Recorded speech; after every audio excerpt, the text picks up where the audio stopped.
Hello everyone, অনেক দিন পর একটি ব্লগ নিয়ে চলে আসলাম। আজকের ভিডিওটা হচ্ছে আমার ভাইয়ের ছেলে শ্রেয়ানীর মুখে ভাতের অনুষ্ঠানে।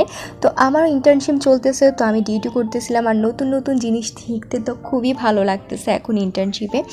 যাই হোক, এই যে আমি ডিউটি করে তারপর হচ্ছে বাসায় চলে যাচ্ছিলাম আজকে, যেহেতু কাল হচ্ছে শ্রেয়ানীর মুখে ভাতের অনুষ্ঠান মানে অন্নপ্রাশন, তো সেজন্য। আর বাসায় গিয়েই রসমালাই দেখে তো আর লোভ সামলাতে পারিনি, তো রসমালাই খেয়ে নিলাম। আর তারপর দিন মানে শ্রেয়ানীর মুখে ভাতের সকালের দিন আমরা চলে গেলাম ওদের বাসায়। আর বাসায় গিয়ে শ্রেয়ানকে সুন্দর করে রেডি করছিলাম। আর ও খুবই আনন্দ পাচ্ছিল প্রথমে, কিন্তু ওর কাছে অনেক গরম লাগছিল, যার কারণে সে পরে খুবই বিরক্ত ফিল করছিল, তাই কান্না করতেছিল। তারপরেও আমরা তোকে ছাড়ছিলাম না, কারণ যেহেতু আজকে একটি বিশেষ দিন। আমিও একটু ওকে হলুদ লাগালাম। তারপরে যখন জামা কাপড় খুলে দেওয়া হলো, তারপর ওর থেকে একটু ভালো লাগতেছিল। তারপর সে আবার হাসি খুশি মুখে সবার সাথে কোঅপারেটিভ ভাবে ছিল।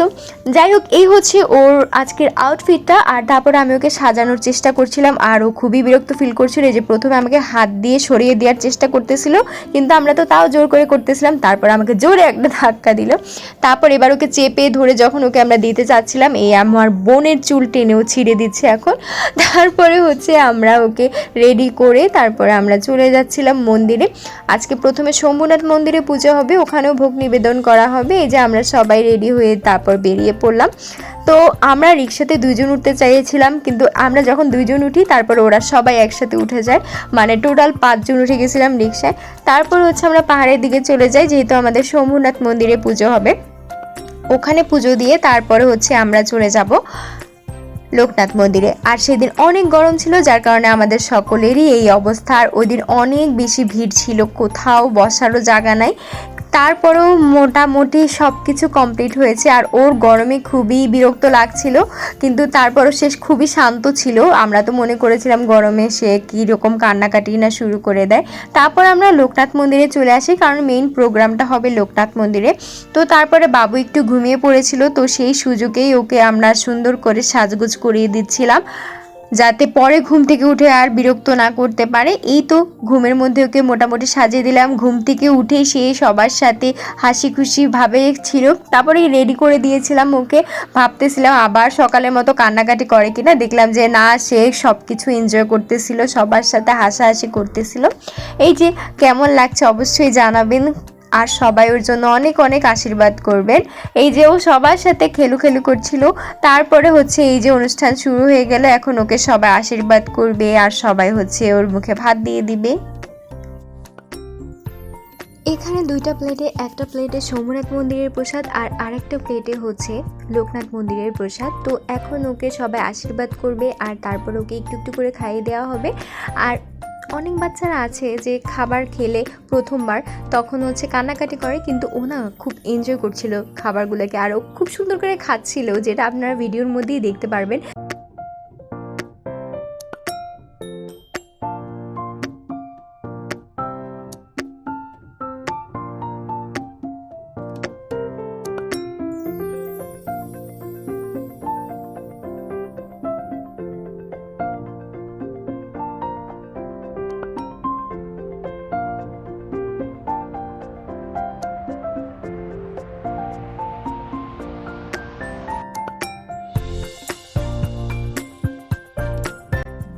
আর আমাদের আদি বাবাটাও অনেক বড় হয়ে গিয়েছে, এখন ও আশীর্বাদ করতে পারে ওর ভাইকে।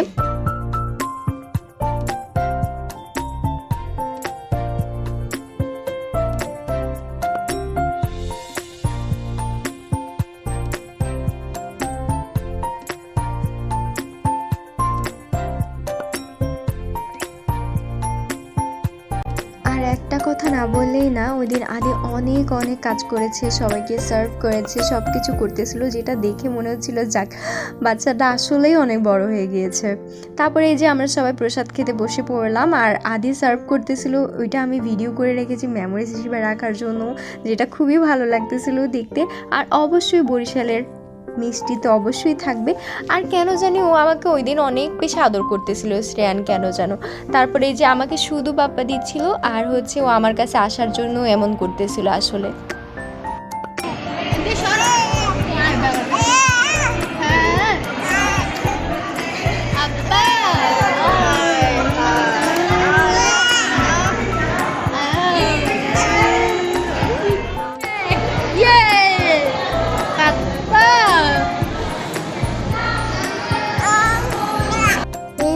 এমন দুষ্টুমি করতেছে আমার কাছে আসার জন্য। তারপরে আর না পেরে পরে একদম আমার কোলের মধ্যে ঝাঁপ দিয়ে আমার কাছেই চলে এসেছে।